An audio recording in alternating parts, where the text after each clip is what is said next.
Today we're going to be learning about the basics of cake decoration and preparation. Cakes are a part of most of our lives, from our first birthday smash cake all the way up to birthday 100. They hold sentimental value in events like weddings and anniversaries, so wouldn't it be great to be involved in the creating? This story goes through the 5 essential steps to cake decorating for the home baker. Step 1.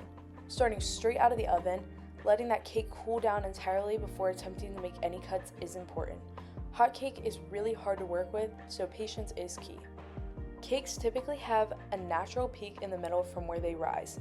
You want to begin by using a sharp knife, placing your hand on top of the cake, parallel to the knife, slicing through. Go slow and keep the knife flat and even as you work across the cake. If your cake is thick and you want to create 2 layers, this is the perfect time to do so.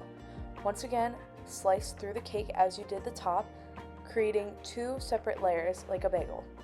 To create a buttercream layer, simply frost one of your 2 layers and stack them together.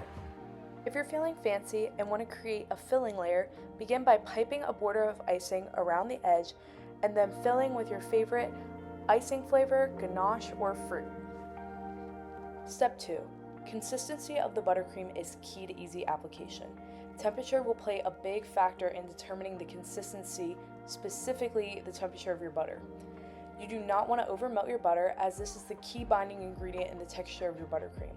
The butter should be malleable or on the firmer side. Let the mixer do the whipping and keep those peaks nice and stiff. Moving into step 3, the crumb coat.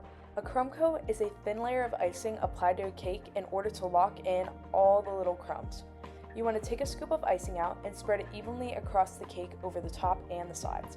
This layer should be fairly thin and does not have to be perfect. This image is a great reference of what a crumb coat should look like. After applying the icing to the cake, put it in the fridge to harden. It's important to let it sit for long enough to lock in all of those small crumbs so they don't roll up in your base layer. Step 4. Icing the base layer. After the cake has been in the fridge for at least 25 minutes, it's time to add the base layer of icing. Take a big scoop of icing out and begin spreading it out from the center of the top of the cake to the outer edges with a flat edge. You want to leave a little bit of a lip over the edge to meet up with the icing on the sides. You also want to avoid making this layer too thin. Now take some icing on the edge of your spatula, holding it vertically perpendicular to the cake, and turn the cake as you smooth it along the sides. Step 5, the final step, the decoration. This is where the creative freedom comes out and is my personal favorite step. The use of colors, patterns, and designs are a couple ways to alter your decorations.